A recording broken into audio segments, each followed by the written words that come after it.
Welcome everybody to our final session in our speaker series about obscenity. My name is Rebecca Fassman. I am the curator at the Kinsey Institute, Indiana University, Bloomington. Before we get started on our panel tonight, on our discussion, I want to give a land acknowledgement. We wish to acknowledge and honor the indigenous communities native to this region, and we recognize that Indiana University Bloomington is built on indigenous homelands and resources. We recognize the Miami, Delaware, Potawatomi, and Shawnee people as past, present, and future caretakers of this land. And I'm Jessica Hilley. I'm the Assistant Director for Education at the Kinsey Institute. And I want to thank everyone for joining us tonight on the fourth and final installment in our 31 Photographs speaker series. This is part of the fall themester at Indiana University on democracy. And we want to thank Themester for all their support of this program and our speakers. If you're joining us live on Facebook, please feel free to put comments in the comment section if you have questions, and we'll try to get to as many of those as possible. So on to our guest today. I'm so excited to have Preston Mitchum here. So Preston is a Black and queer civil rights advocate, writer, and public speaker who uses critical thinking and intersectionality in his writing and analyses. He brings both legal and policy experience to his role as the director of policy at URGE, Unite for Reproductive and Gender Equity, where he shapes state and federal strategies and policies that center the voices and leadership of young people in the South and Midwest. Prior to joining URGE, sorry, your bio is so good, and I know I want to get everything. Prior to joining URGE, Preston served as senior legal and international policy analyst with Advocates for Youth, the senior policy analyst at the Center for Health and Gender Equity, and the judicial law clerk to the Honorable S. Pamela Gray and the Honorable Errol R. Arthur, and was a policy analyst with the Center for American Progress's LGBT Research and Communications Department. Preston is also an adjunct professor of law at Georgetown University Law Center, teaching LGBT health law and policy, and was the first openly LGBTQ chair of the Washington Bar Association Young Lawyers Division. Preston is an accomplished author, publishing both scholarly work and social commentary for a wide range of publications, including The Atlantic, Think Progress, The Root, William and Mary Journal of Women in the Law, Georgetown Journal of Law and Modern Critical Race Perspectives, and others. Preston has also appeared on Al Jazeera English and Fox News, and now the Kinsey Institute's Facebook page. Welcome, Preston. Thank you so much, Rebecca. Every time someone reads my bio, I'm just like, either I need to cut that down or something. But it's so impressive. You've done so much wonderful and important work. I appreciate that. So speaking of your work, your primary work is in gender and reproductive justice. Can you explain what that is for our audience and how you got involved in this type of work? Yeah, for sure. So to start off again, hey, everyone that's watching and viewing, and to those that will watch after the time ends, I am Preston Mitchum, and I deeply do believe in really honoring what it means to be someone who works at the intersection of gender justice and reproductive justice. I deeply believe that's a reality for all of us. So I've always deeply believed that justice isn't a reality if it isn't available to the most marginalized communities, and really how that works from theory to practice. So there are always times where people will say that in theory, and then when you offer, how does that look on the ground? How are you actually mobilizing communities? It's usually from some people and organizations still from the top down. And so the actual justice models rarely reach the countries and the global communities, most marginalized communities. And so I want to be very clear that I'm speaking of Black people, Indigenous people, and other people of color, people with disabilities, queer, trans, and non-binary folks, women, young people, and sex workers. And so I remember when I was in law school, many people were always surprised that I wanted to enter into this type of work, likely because they assumed I would never benefit from the intersections of gender justice and reproductive justice. But to be honest with you, Rebecca, I always had a sense that patriarchal violence impacts us all, albeit differently. And I knew that that also meant undoing patriarchy would positively impact us all, especially folks with less access to resources. So to do like a brief deeper dive on reproductive justice, So reproductive justice, for those viewing, are really rooted in four basic tenets. The first one is the right to have a child. The second one is the right to not have a child. The third is to raise the children we have in safe environments. And the fourth is the right to bodily autonomy. So this is all rooted at the intersection of reproductive health and rights and social justice. The vast majority of my work focuses on policies that support young people between the ages of 18 to 30. And some of those policies, in short, are around expanding abortion access, making sure that sex ed is available in schools, engaging in democracy reform, which is really important as we see now as there are rampant voter suppression efforts, and also around the decriminalization of sex work and making sure that undocumented people have access to documentation and other forms of information as it relates to citizenship. So that's a little bit about the work that I do. It's a little bit about what it means to engage at the intersection of repro justice and gender justice. And I'm ready just for any other questions you have. Awesome. Yeah. So you mentioned in there decriminalizing sex work. And I was wondering if you could just talk a little bit about the difference between decriminalizing versus legalizing, and sort of why one or the other. So this is an age-old question, and thank you for that question, by the way, Jessica. It's an age-old question, and I'll first by broadly giving a definition of what we mean when we say sex work. So sex work, in short, the broadest definition that we can find is the exchange of money or goods for sexual services. This can be either regular or occasional, where the sex worker may or may not consciously define themselves or their activities as income generating. So there are many people who engage in what we define as sex work, but they may not consider themselves sex worker. And so we must also be very specific in what we're discussing when we say sex work and sex worker. Because in some instances, sex work is only temporary and it's an informal activity. In my experience, some people who have occasional commercial sexual transactions or where sex is exchanged for food or shelter or protection may not consider themselves linked with formal sex work. So again, I want to kind of parse out the nuance of what that means. Legalization, so I'm always going to push for full decriminalization. Legalization in its narrowest sense is around what it means to regulate the economy, regulate bodies. In countries that legalize sex work, it's no longer prohibited and there's legislation to control or regulate it. And so the extent and type of legislation varies from country to country in the places where they do exist. And may be regulated by work permits, for example, or also like licensing, tolerance zones, et cetera. The problem in its purest sense, frankly, is that we've often seen problems based similar to the places that have legalized weed. So when you think about, as opposed to decriminalizing sex, as opposed to decriminalization, I should say. So people can't buy into a specific market just because it's legalized. If we're not creating an economy where people can actively engage in something that's legal, then what we're ultimately doing is still creating a space of privilege and power for those who ordinarily already have access to it.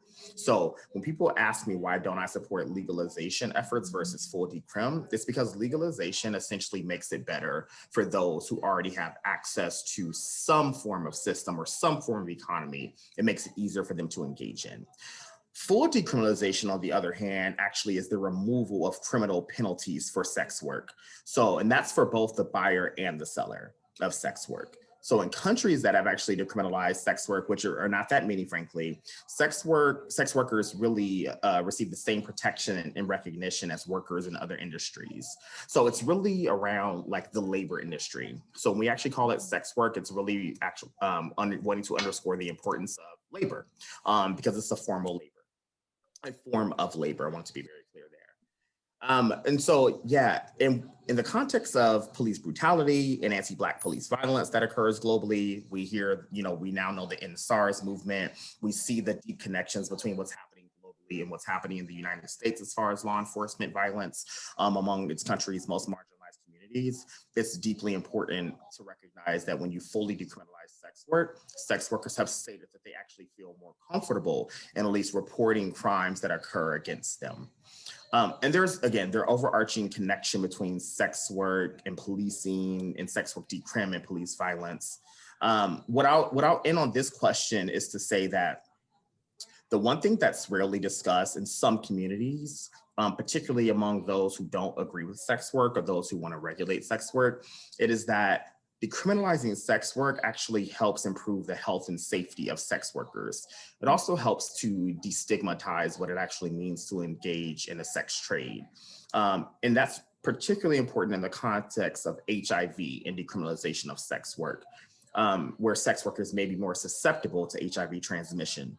As way of a data point, because I'm a nerd, the Lancet Commission a couple of years ago actually released like a fuller picture of what it means to decriminalize sex work and how that connects to HIV transmission, and actually said that if you fully decriminalize sex work, HIV could be averted by up to 47%. So I think the question then becomes, if we know that people who engage in sex work experience violence can actually be more at risk for HIV and other STIs. If we know when we fully decriminalize sex work, we can avert HIV acquisition by up to 47%, then why are we not fully decriminalizing it? Why is the goal actually further regulation? Like, what does that mean when you actually have an economic system that's deeply rooted in white supremacy and capitalism?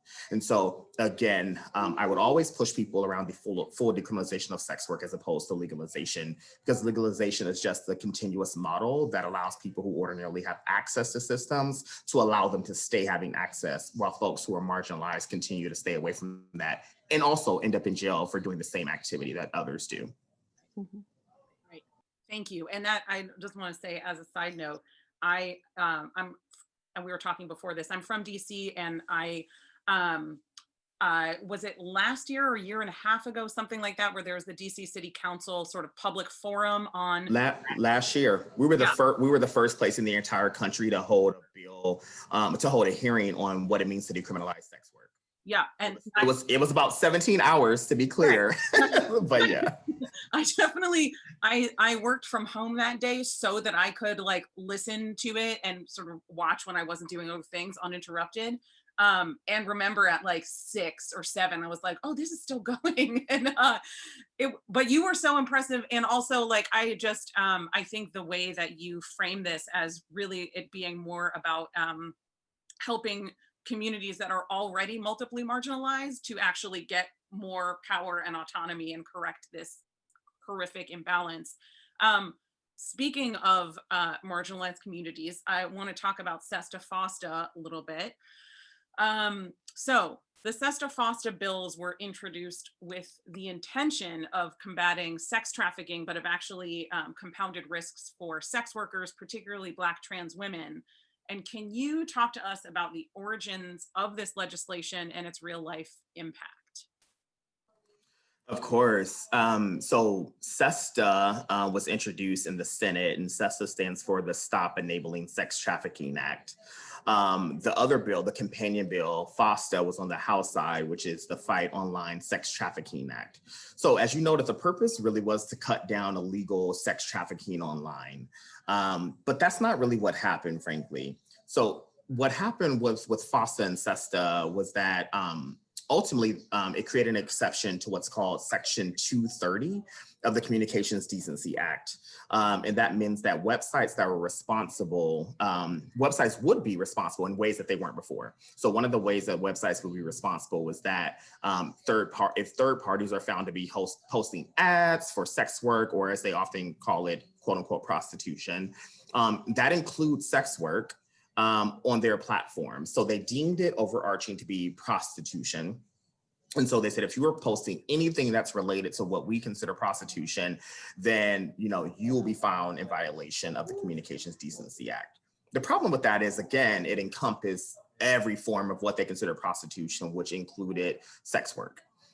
So again, the goal was to be about policing like these online, quote unquote, again, prostitution rings, to make it easier to actually over police and really cut down on these ideas of trafficking. I should say these very, frankly, myopic, outdated ideas of trafficking. What it actually did, however, on the flip side, was it created confusion. And so many repercussions occurred.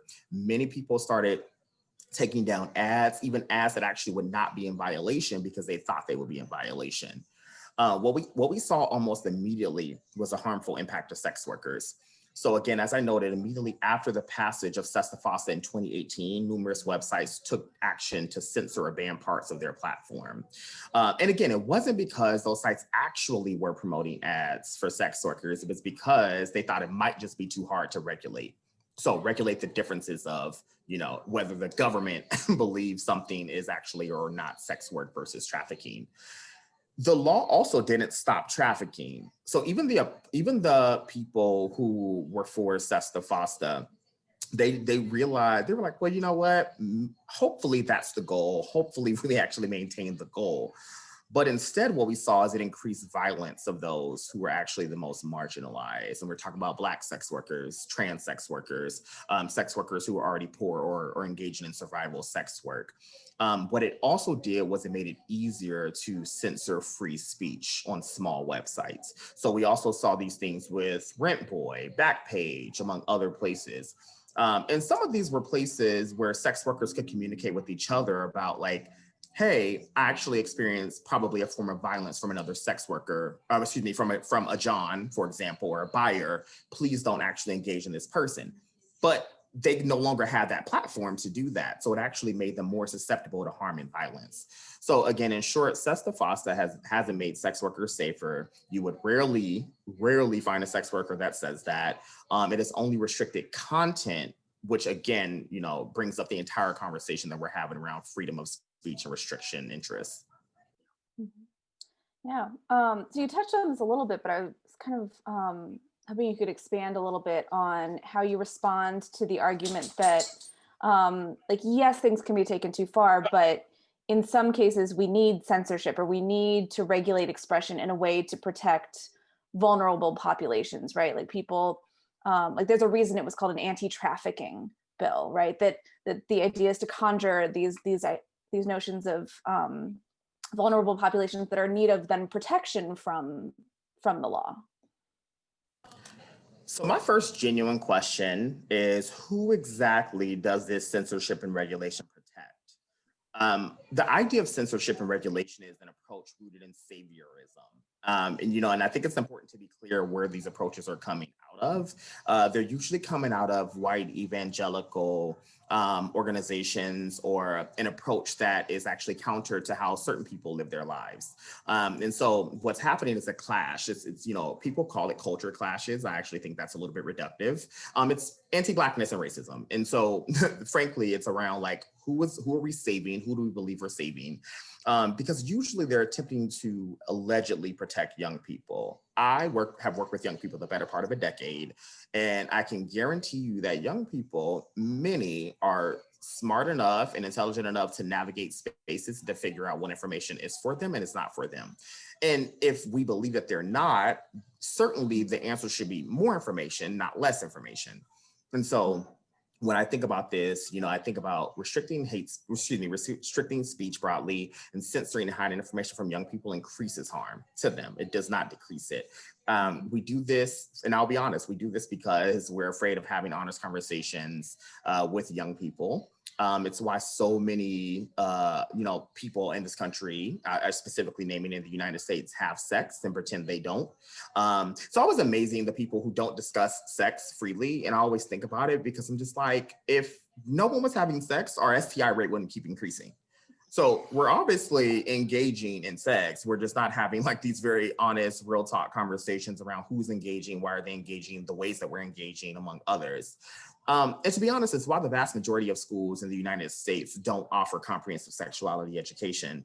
It's why many schools or many computers actually block certain languages from being named on computers. And so you actually, in some schools, can't type in LGBTQ because they think porn will pop up.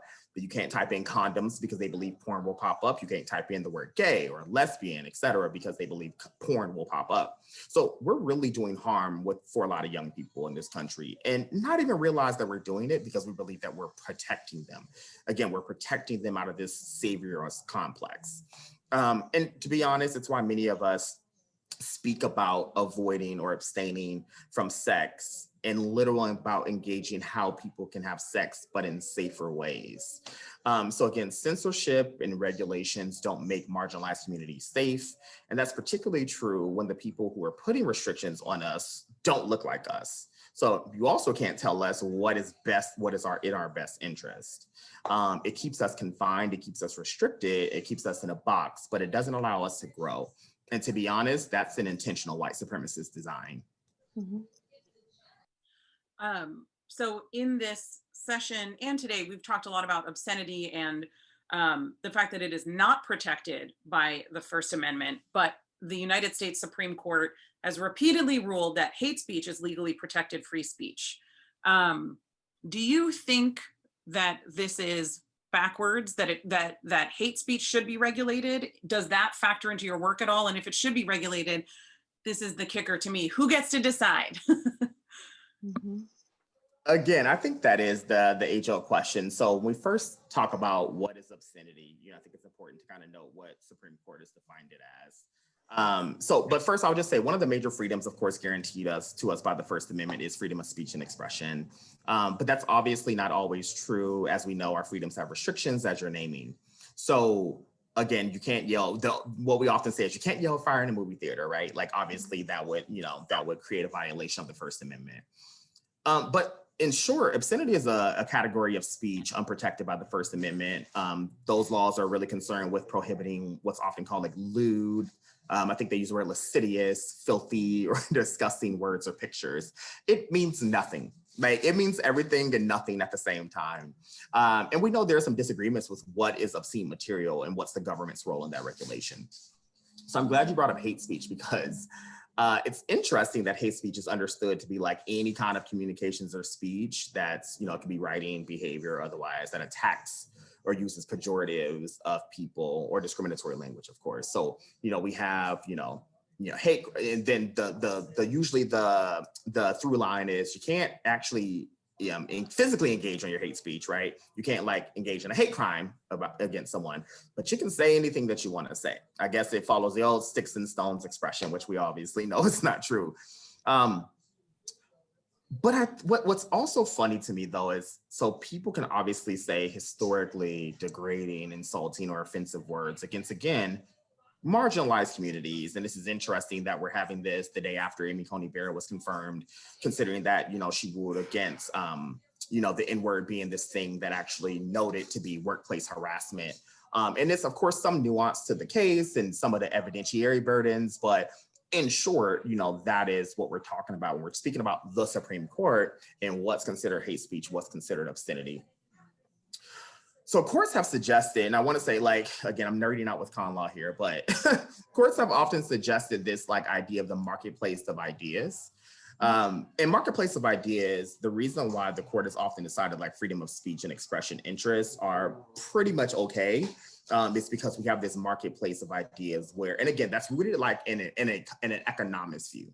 But this is the idea that, we can all have exchanges and interests and different things of that nature, and that we should be okay because everyone has different ideas and we should all be willing to engage in this marketplace. But it rarely gets to who actually has power to control the marketplace, especially if what's being uplifted is capitalism. And we know who are the harm doers as it ties to capitalism. And so that's a layered conversation that must be had there. But again, it's related to economics, but that still is connected here because bodies and speech are currency, like they're forms of currency as well. So even with that, I always go back, do we know how absurd it is that we would regulate and restrict what's called, again, the random hypothetical notion of obscenity and not respond in the same way to hate speech? But I really do want to reflect on why, because I think that actually gets to your deeper point. Why do we think historically there's been a higher likelihood of who has been deemed to be viewed as obscene? Like think about whose bodies are over policed. Sarah Bartman, for example, is someone historically that people have talked about. One of the best known of two South African women who was objectified, for the better part of the 19th century Europe, and was in freak show attractions. Why? You think about people like Patrice Brown, who was an elementary school teacher. Her hashtag name was Teacher Bay. She was shamed for wearing form-fitting clothes over a curvy body. So again, all of this connects. We want to talk about economics. We want to talk about free market capitalism. If we want to talk about the currency that attaches to Black people's, and particular Black women's bodies, we have to also discuss why that is regulated and why hate speech, the very thing that's actually used as a sword against these same communities, why that's not regulated. We have a question from the audience from Facebook, and I want to thank Marie Metelnik, who's fielding these questions and who's running all of the tech kind of behind the scenes. So thank you, Marie. But the question from the audience is, what is the root reason of placing the onus of laws on websites and online platform hosts to regulate content? In the 90s, regulators quickly looked to place the onus on the user. Think content gates like click here if you're over 18. So why, so I think the question is why that shift from like you as the user are responsible for what you access rather, and then shifting to you as the like website or the platform provider are responsible. Yeah, so I don't know if I think it's a shift as much as if it's like framing to both and. So it's not as though the user no longer has like a direct liability or a lack of liability if they click on something that says, again, click here if you're over 18. It's that, yes, you could also be liable in addition to a third party, the third party being the website. So again, it's not that it's taking the onus off of individual people like you and I, it's that there's another layer to who also can be then deemed liable. And that's the deeper problem. The problem also, again, is just going back to this idea of like, what does it mean to place the onus on particular people? Why is that the law? Why is the particular thing being regulated, right? And so again, that's the reason for the shift or the reframing. Or excuse me, that is the shift of the reframing. The truth is, when you look at some of the like historical data around it, or even some of the text around it, most of it is because they didn't think people were being prosecuted enough or regulated enough. Most of it is just that like the government actually believed that there were many people falling through the cracks and that they still thought there were, a lot of child trafficking and a lot of human trafficking or sex trafficking. So that's really the reason for it. It was really this, again, this saviorist, this protectionist viewpoint of what it means to actually save people who we being the government, thought was important enough to be saved and protected. Again, never mind identifying the fact that these same communities are the ones that are already being over-policed offline too. And never mind the fact that many people are not being saved based on these regulatory approaches. They're being overburdened, overtaxed, and actually over-policed now on the internet and online, and in person. And so, that's the reason for the shift. But suffice to say, it has really not helped a lot of communities.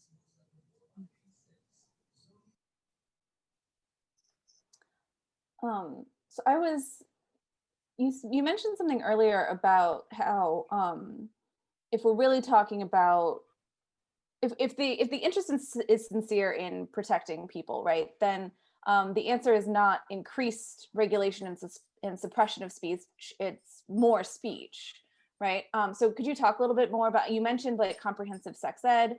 I was wondering if you could talk a little bit more about like what like truly comprehensive sex ed would look like and what other kinds of speech maybe you were thinking of. Yeah, thank you for that. I'm always struggling with this idea of what people believe comprehensive sexuality education is and what it's not. You may or may not be surprised, but anytime I do like a Hill visit to meet with policymakers or staffers, and they lean a little bit more conservative, and they're just say, I believe in abstinence education. I'm like, well, good, because that's a form of comprehensive sexuality education. And so I think many of them believe, I'm like, what you like probably is abstinence only education. You actually probably don't really just care for abstinence plus. And that's some of the things that happen, right? People, and I've had very direct conversations with policymakers and staffers, and they've specifically shared to me that they don't want their children or their young people, et cetera, learning about sex in school, right? So I guess education matters, mathematics matters, basic forms of arithmetic matters, reading matters, all the basic components of like human functions matter, except for human sexuality. somehow biology no longer matters. Somehow genomes no longer matters, and the understanding of phenotypes, right? And how people engage, it matters because people view their children and young people in a very limited, narrow way. And young people know that. Young people absolutely know that.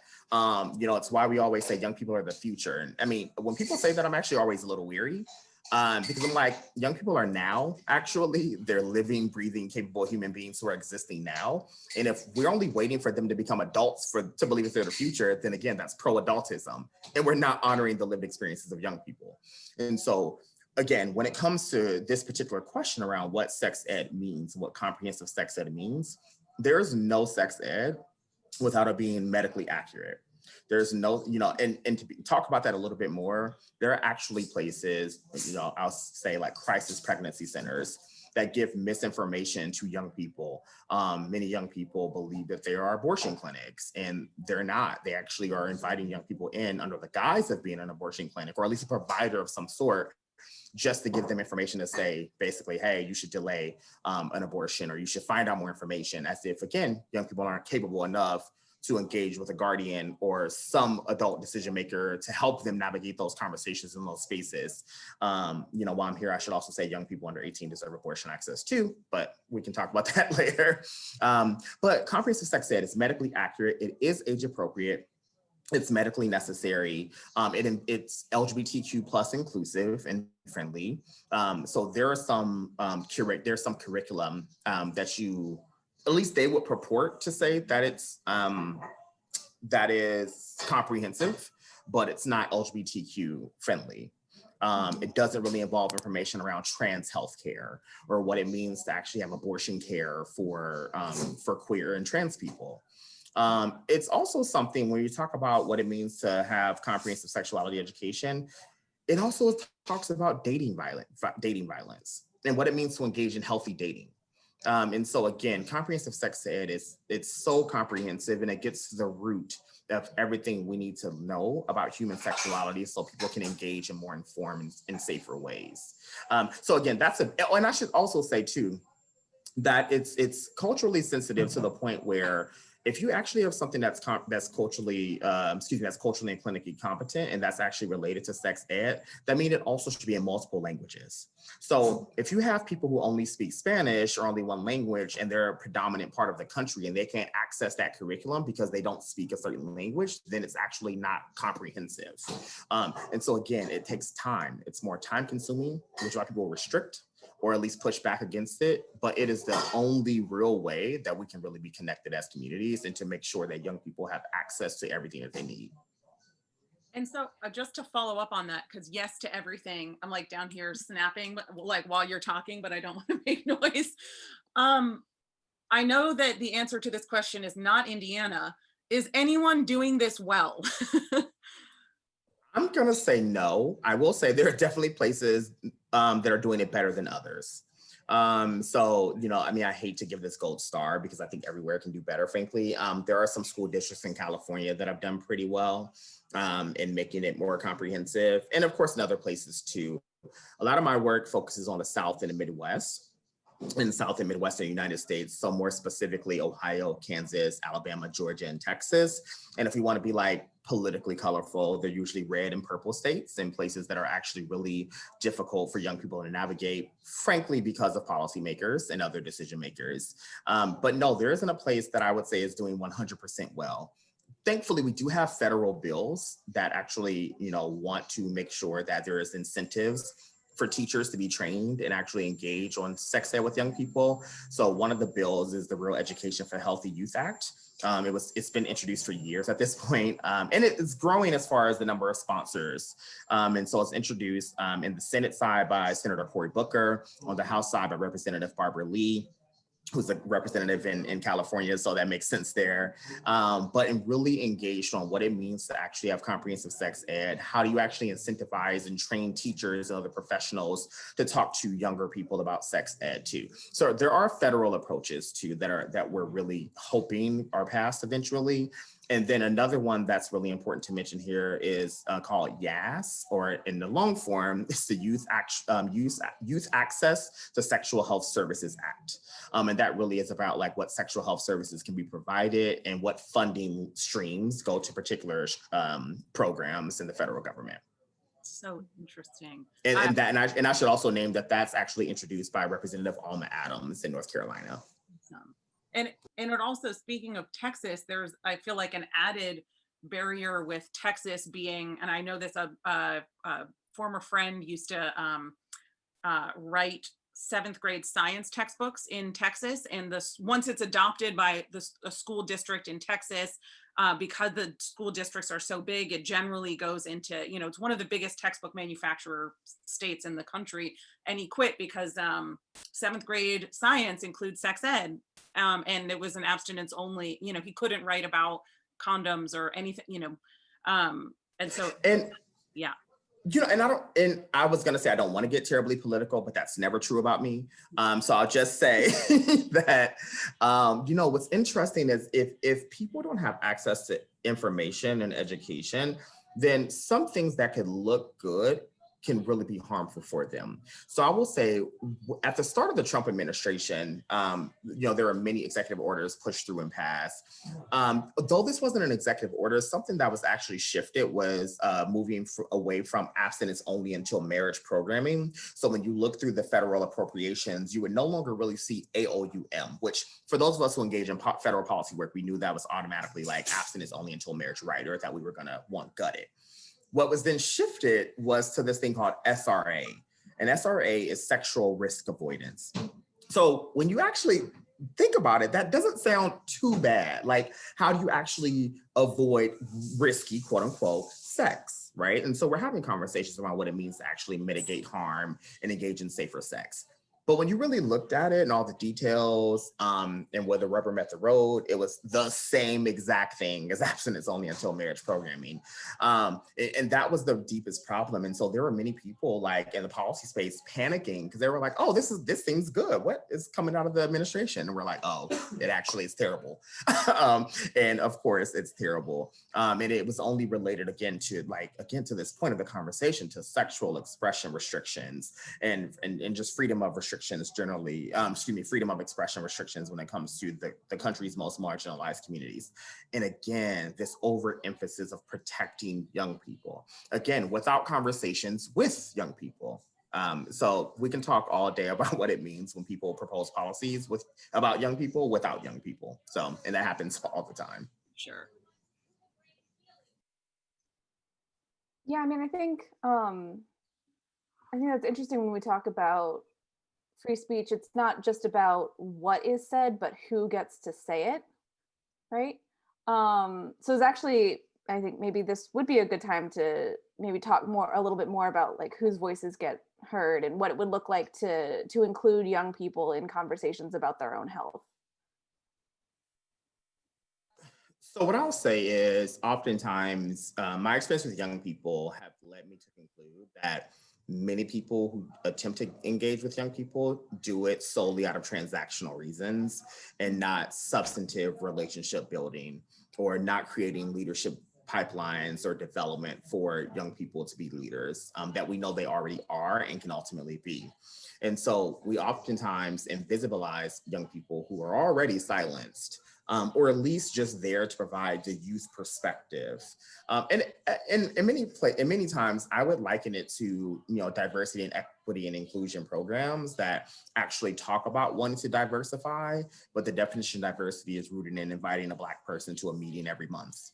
Or like diversity, equity, and inclusion programs that only focus on LGBTQ issues, but every LGBTQ person at the table just happens to be a white man. And so, again, I think it has to be like these intentional conversations around what it actually means to invite people to the table, and that sometimes people don't want to be invited to the table because the table that's there is toxic. The water isn't really tasty. You're just really having blue cheese, and I say that because I hate blue cheese. But they're already sitting at 15 other tables that they've been asked to sit at. Exactly, it's disinviting. Like, it's not a space where young people can actually thrive, and they know they can't thrive. So they're also not going to engage in this disingenuous conversation because they know that they shouldn't be there for a particular reason, or that they're only being invited for photo opportunity. So in short, like young people, Black folks, Indigenous folks, people of color, queer, trans, and non-binary folks, and particularly those at the intersections of those identities, are the ones who are oftentimes not thought of, not talked to. Oftentimes the people who are only sought, only their advice are only sought when people just want to say, hey, we actually engaged, even though the engagement will not continue, or will engage after this project report is released.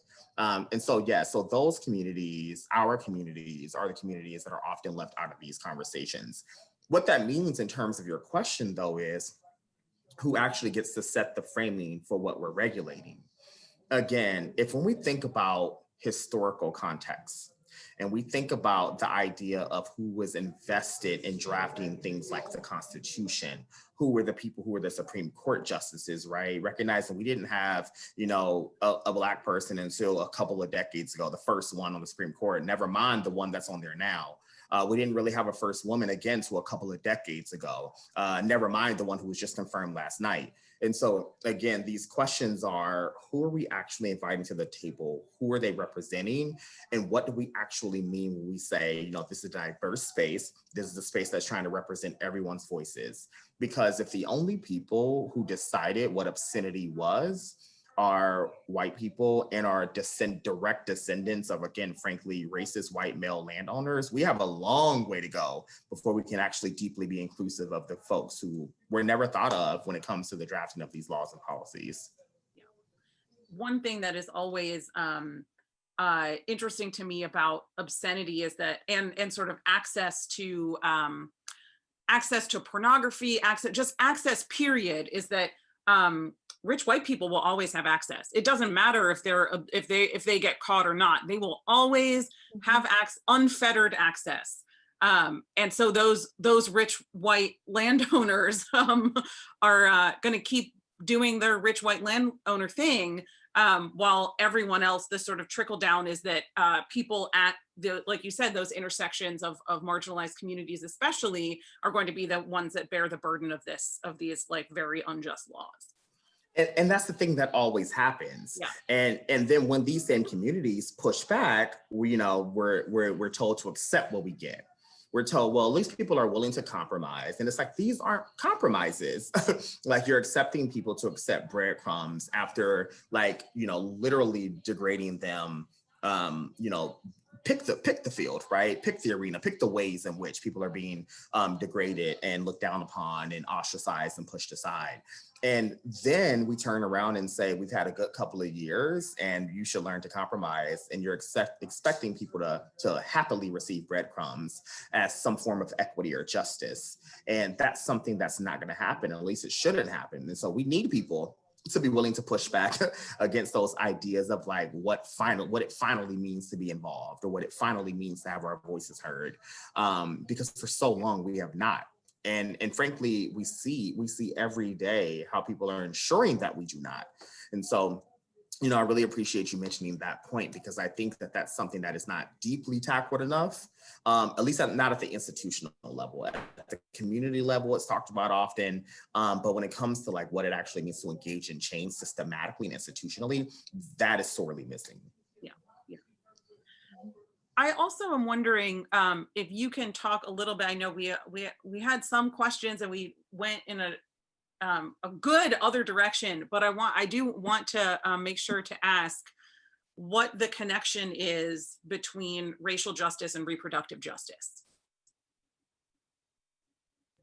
So we can't have reproductive justice without racial justice. And it's the same way I described that we ultimately, can't have reproductive justice without freedom from police violence. We can't have reproductive justice without environmental justice. So again, the four tenets are the right to have a child, the right to not have a child, the right to raise the children we have in safe environments, and the right to bodily autonomy. So how do you have reproductive justice or racial justice, frankly? Again, so if you're talking about the right to have a child, How do you actually have that when you have people who are restricting the number of children that can actually be living with you or you can actually give birth to?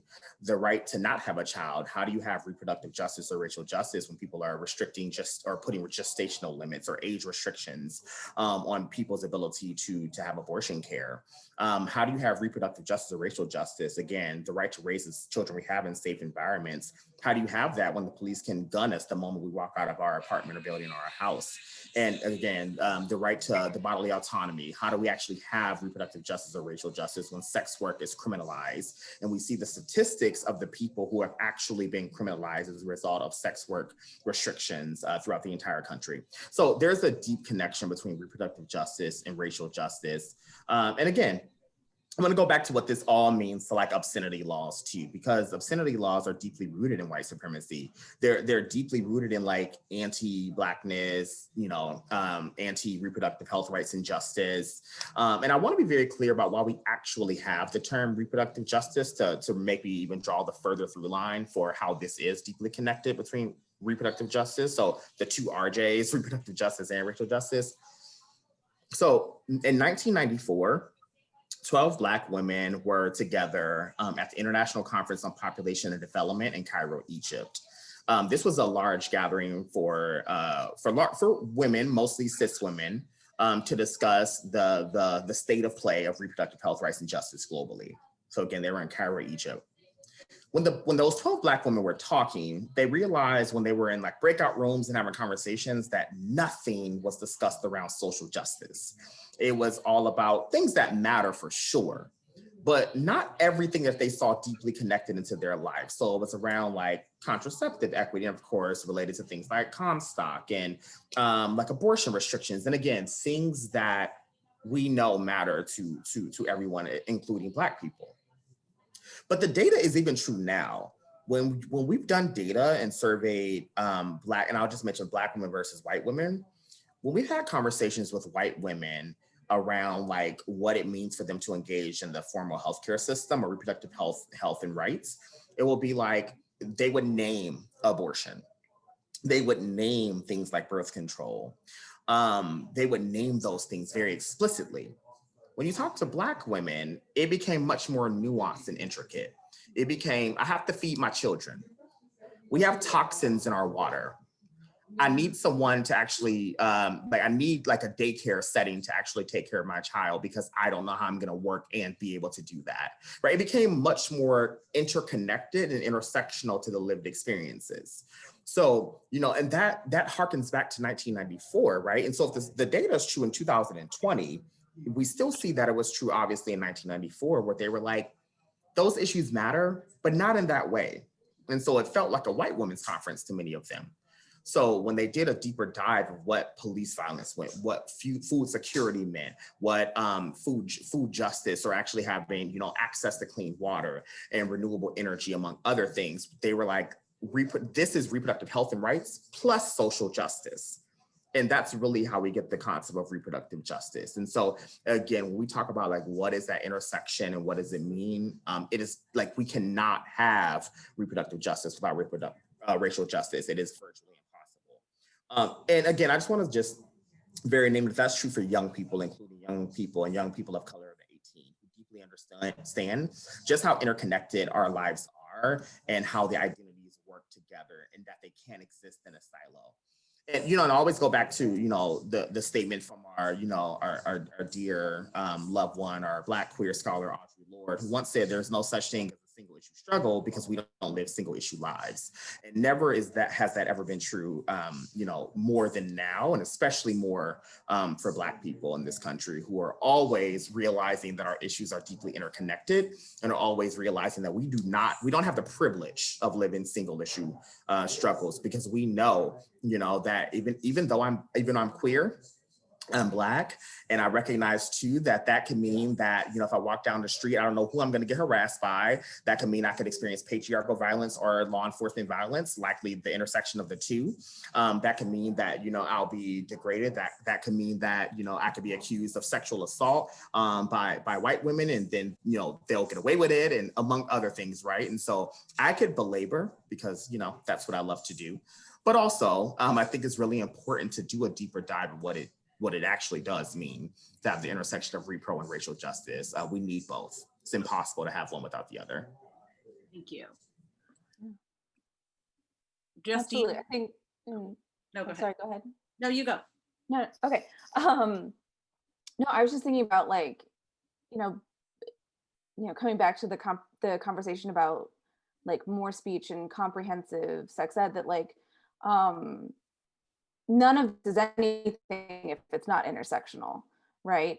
So in the same way that like, you can't talk about gender without talking about sex and without talking about and race and class and like and I think some people are just like, well, it's just so complicated and like all these letters and the terms keep changing and like it's too like almost like it's too hard, and it's like it's not hard, it's just new to you and it's important and it's complicated. But it's like I had to study calculus, so you guys like we could at least talk about things that are going to impact everyone in their lives for their whole life, right? I mean, it's I always kind of think about the like, why do we have to study this? Like, I'm never going to use whatever it is in my daily life. And like, frankly, I haven't used calculus since I stopped having to like take tests about it. But I like deal with gender every day. I deal with sexuality every day. I deal with race every day. Like,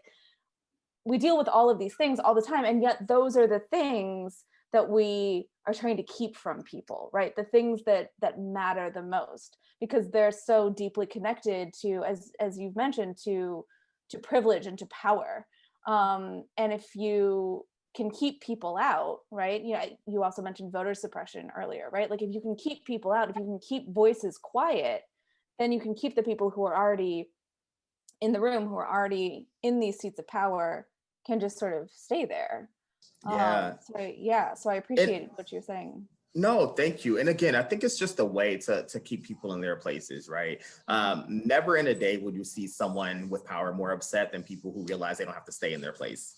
And it reminds me though of when it comes to providing policy and other solutions, of what Ayanna Pressley and so many other Black women before her have said is, people closest to the pain and the struggle must be closest to the power and making that change occur.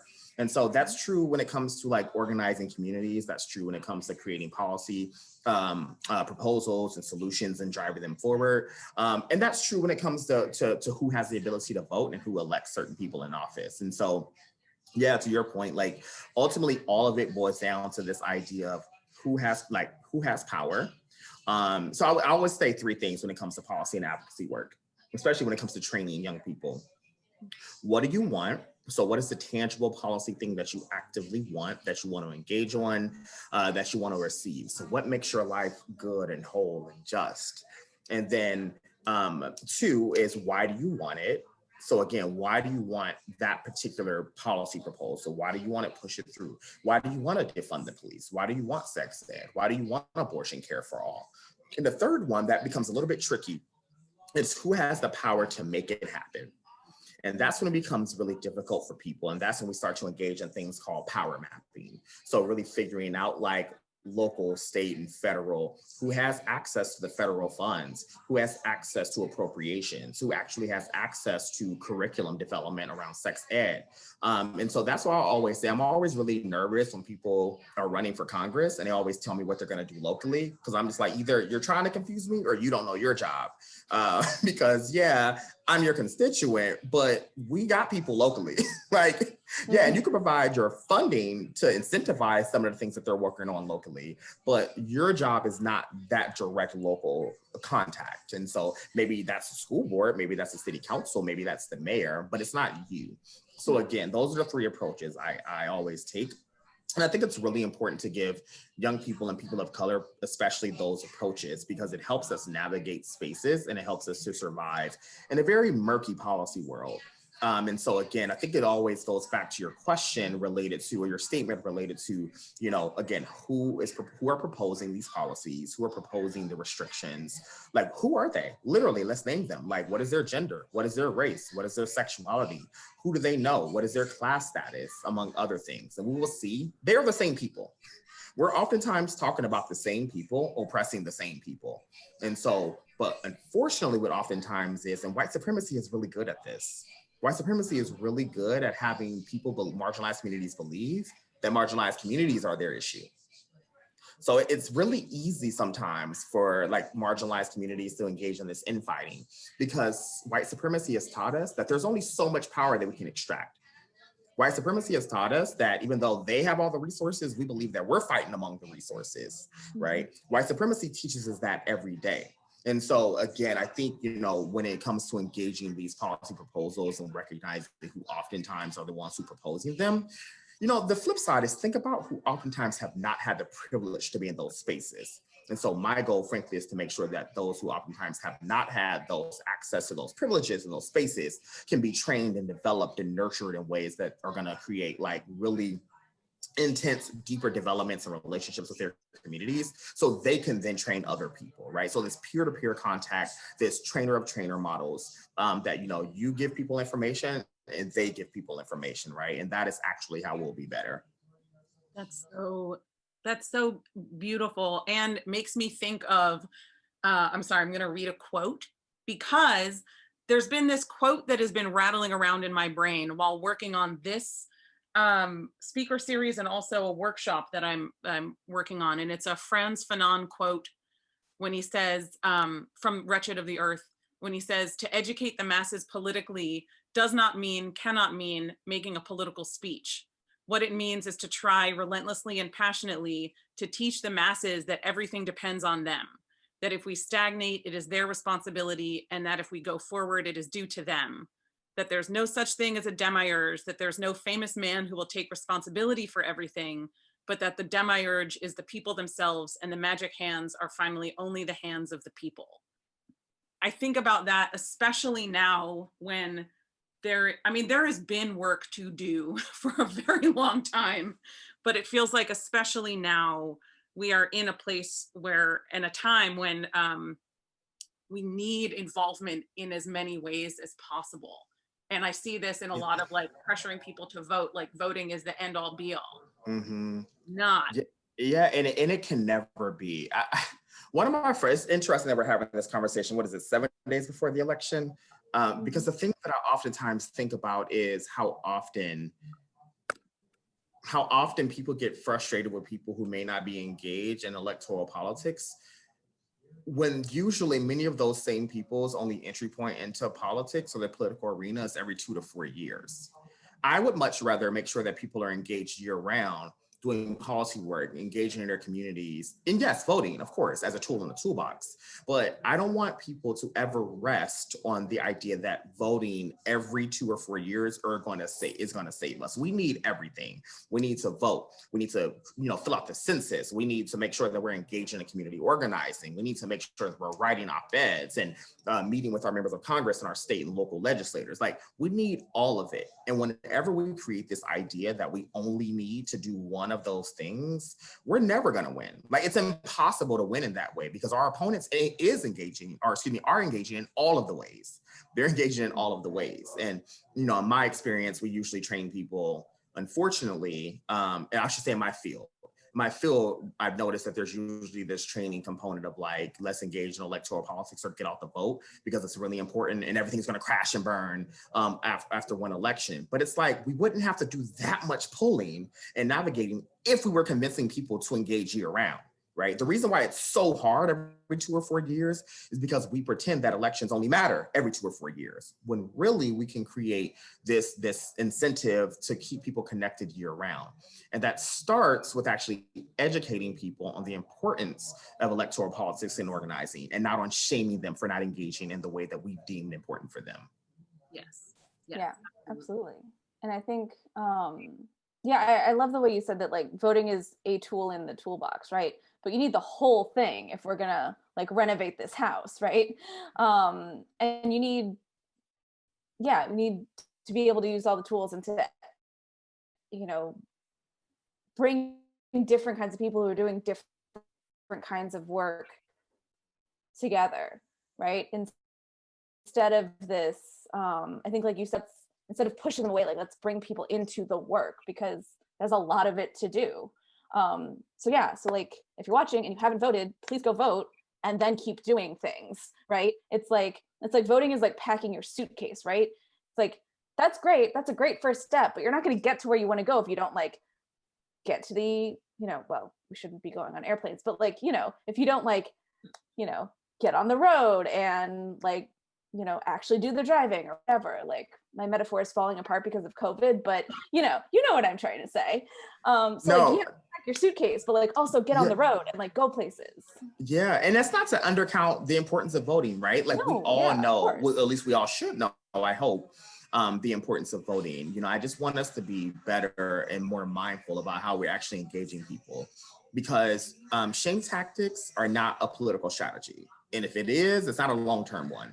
And so again, I think we must deeply invest in people and not the tools by which people engage. And so I think if we invest in people and community, then ultimately we'll be better because people think that there's more of a genuine connection there, right? They don't think that you only want to win something because it's an election. They want to make sure that you're actually being engaged full time. And so again, I think it's always important to make sure that people are connected, but what we also must go back to always is who are setting the rules, who's setting the rules, who's actually creating the standards, and how is it that marginalized communities are always the ones to live under the threat of these standards and never the ones to actually engage and create them, right? And I think that is going to ultimately always be the issue down the line. Absolutely. Thank you so much. This is, I would love to keep talking like for days and days and forever, but we are kind of coming up on our time. But I think that's a great kind of note and message to conclude with. So thank you so much for being with us, and to all of you who've joined in on Facebook Live or who watched the recording later. Yeah, thank you so much. This was wonderful, and check back with us. We'll have more speaker series and all the things. Thank you so much, Preston. This was wonderful. Yes, no, thank you. Thank you. Thank you so much. I really appreciate this conversation. Appreciate you, Jessica and Rebecca. Thanks.